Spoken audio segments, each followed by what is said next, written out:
1 crore per annum salary कैसे पाएं, कैसे पहुंचे करोड़ क्लब में। पहले part of this video series में आपने देखा कि कॉर्पोरेट्स कैसे स्ट्रक्चर्ड होते हैं, उनकी क्या हायरार्की होती है, पिरामिड शेप होता है और कैसे क्या चीज़ें वहाँ पे इंपॉर्टेंट होती हैं जो आपको मदद कर सकती हैं करोड़ क्लब में पहुँचने में। दूसरे पार्ट में आपने ये देखा कि टिपिकली एक कॉर्पोरेट प्रोफेशनल की सैलरी की जर्नी कैसी होती है, कितने साल में कैसे सैलरी बढ़ती है, और मैंने आपको दिखाया एक 10 से 15 साल का एग्जाम्पल जिसके थ्रू एक कॉर्पोरेट प्रोफेशनल 1 करोड़ सैलरी के पास पहुंच सकता है और पहुंच सकती है। और तीसरे part of this video series में मैंने आपको बताया कि वो क्या 3 क्वेश्चंस हैं जो आपको हर दिन अपने आप से पूछने चाहिए और जिन्हें पूछकर आप अपनी जर्नी को ट्रैक पे रख सकते हैं। तो ये फंडामेंटल चीजें तो हमने सीख ली। अब हमें ये समझना होगा कि जब हम अपनी जर्नी की बात करते हैं, हमें कैसे अर्न करना है ये 1 करोड़ पर एनम की सैलरी, तो उसके लिए क्या करना होगा। तो उसके लिए हमें बनाना होगा एक action plan, step by step action plan, जिसको फॉलो करके आप इस करोड़ क्लब के पास पहुंच सकते हैं। और इस वीडियो में मैं आपको बताऊंगा कि वो एक्शन प्लान आप कैसे बना सकते हैं।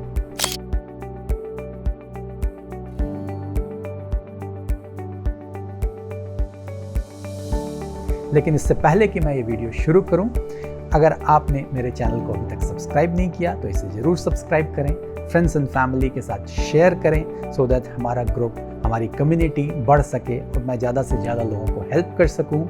अगर आपको वीडियो पसंद आता है तो इसे लाइक करें, और अगर आपके कोई क्वेश्चंस हैं, कमेंट्स हैं तो कमेंट बॉक्स में लिखकर मुझे बताएं, मैं उसका जवाब पर्सनली खुद दूंगा।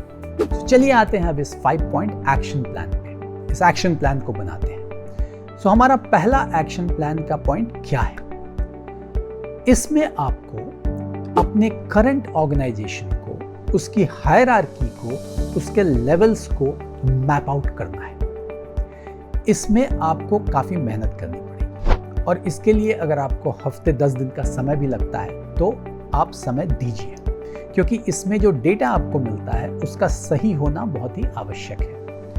आप अपने ऑर्गेनाइजेशन को समझने की कोशिश कीजिए कि उसमें कितने लेवल्स हैं, उसमें हर लेवल को पार करने में कितना समय लगता है, आप उसमें कहां पे हैं, आपके और टॉप के बीच में कितना गैप है। अगर आपको टॉप पे पहुंचना है तो आपको उसमें कितना समय लगेगा, ये पूरी इंफॉर्मेशन आपको गैदर करनी पड़ेगी। इसके लिए आपको अगर 10 लोगों से बात करनी पड़ती है तो आप करें।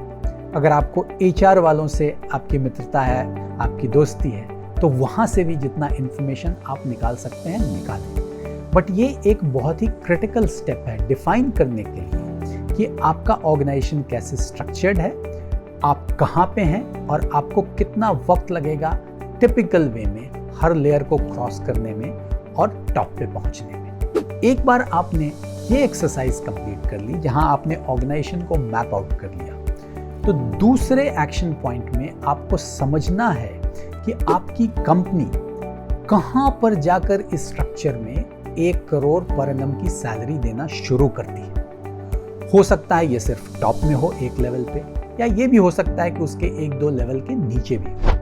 कभी कभी ऐसा भी होता है कि कुछ मिड लेवल में भी एक आध लोगों को ज़्यादा सैलरी मिल जाती है, लेकिन हमें उस लेवल को मैप आउट नहीं करना है। एक चेक जो आपको लगाना है यहाँ पे कि आप जिस लेवल को भी पकड़ें जहाँ पे जाके टिपिकली 1 करोड़ पर एनम की सैलरी मिलती है, एटलीस्ट वहाँ 50% आधे लोगों को उतनी सैलरी मिलनी चाहिए। तभी आप उसको मार्क आउट करें कि मेरे ऑर्गेनाइजेशन में इस लेवल पे जाके 1 करोड़ सैलरी पर एनम मिलने का चांस है। सो एक बार आपने वो लेवल आइडेंटिफाई कर लिया तो अब आप देखिए कि आप कहाँ पे हैं और वो लेवल कहाँ पे है।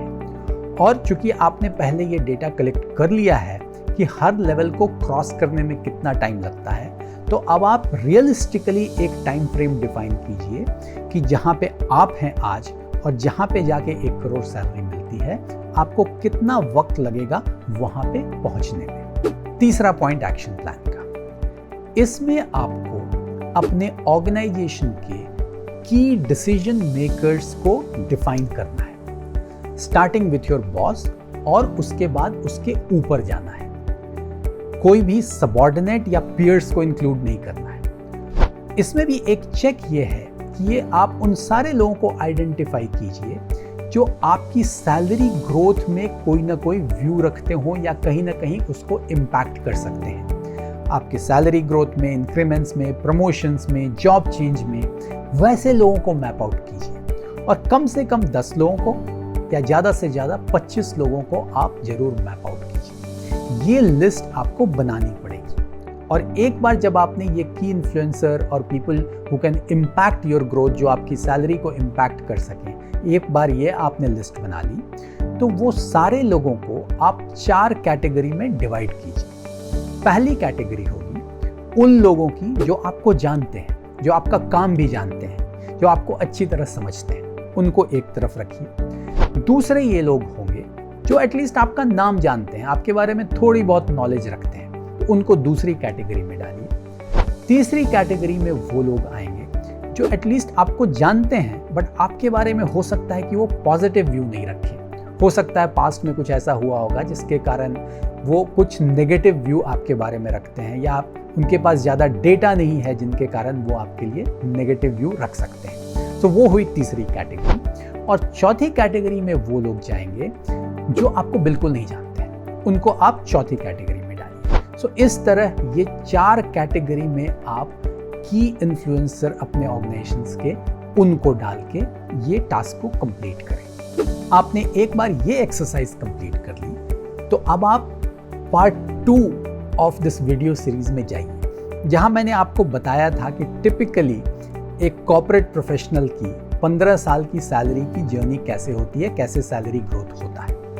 ये एक हाइपोथेटिकल एग्जाम्पल था, उसको आप अपने एग्जाम्पल में कन्वर्ट कर दीजिए और एक ही काम आपको करना है। जो स्टार्टिंग सैलरी वहां मैंने 10 लाख की रखी थी उसे हटा के आप अपनी आज की सैलरी वहां पे डाल दीजिए और exactly in the same manner जैसे वो एग्जाम्पल दिया हुआ है हर साल सैलरी ग्रोथ का और जो सैलरी बूस्टर्स मैंने बताए थे आपको, एग्जैक्टली उसी तरह आप अपने 15 साल के सैलरी ग्रोथ की जर्नी को मैप आउट कर दीजिए। ये मत सोचिए कि इतने साल के बाद प्रमोशन होगा कि नहीं, आप जॉब चेंज करेंगे कि नहीं, अभी वो मत सोचिए। अभी सिर्फ स्टार्टिंग पॉइंट को चेंज करके जो एक हाइपोथेटिकल 10 लाख का नंबर मैंने वहाँ रखा था उसमें अपना नंबर आप डाल दीजिए और पूरी जर्नी को मैप आउट कर दीजिए। उसके बाद मैं आपको बताऊंगा क्या करना है। और सबसे अंत में जो 5वां पॉइंट है एक्शन प्लान का, उसमें आप वीडियो सीरीज के पार्ट 3 में जाइए और जो 3 क्वेश्चंस मैंने आपको बोले थे कि आप अपने आप से हर दिन पूछें, उन क्वेश्चंस का आंसर देने की कोशिश कीजिए। एक पेपर और पेन लीजिए, उसमें इन सारे क्वेश्चंस के आंसर लिखिए या लैपटॉप पे टाइप कीजिए, जैसे भी आप करना चाहें। 3 चीजें आपको ध्यान में रखनी पड़ेंगी जब आप आंसर दे रहे हैं। पहली चीज जो मैंने वीडियो में भी कही थी कि ऑनेस्टली आंसर दीजिए। मैं तो बोलूंगा कि थोड़ा अपने आप पे ज्यादा क्रिटिकल होइए, क्वेश्चन कीजिए अपने अचीवमेंट्स को और तब आंसर दीजिए। दूसरी चीज जो आपको ध्यान में रखनी है कि जब आप आंसर दे रहे हो तो पीछे के 6 महीने से ज्यादा का टाइम फ्रेम मत लीजिए। ये नहीं कि ये मैंने 1 साल 2 साल पहले कुछ किया था उसको भी आप लिख रहे हैं, नहीं, रेफरेंस पॉइंट सिर्फ पीछे के 6 महीने का होना चाहिए। और फाइनली जो सबसे इंपॉर्टेंट चीज है कि जो आप आंसर्स लिख रहे हैं वो 1 लाइन वाले आंसर्स मत लिखिए, कम से कम 100 वर्ड्स होने चाहिए या उससे ज़्यादा होने चाहिए इन आंसर्स में, तभी आप प्रॉपरली इस स्टेप को कंप्लीट कर पाएंगे। ये एक्शन प्लान को कंप्लीट करना आसान नहीं है।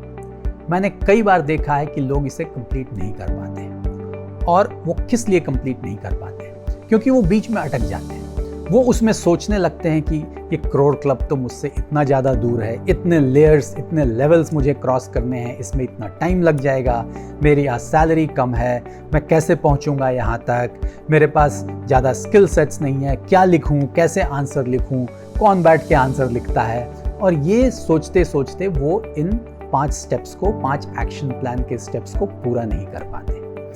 ट्रिक ये है इस एक्शन प्लान को कंप्लीट करने का कि इसको आप बड़ा डिस्पैशनेटली देखिए, इसमें आप इमोशन को इन्वॉल्व मत कीजिए। आप सोचिए कि आपको एक टास्क दिया गया है जिसमें आपको ये 5 चीज़ें करनी हैं। आप पाँचों को कंप्लीट करें, टिक लगाते जाएं।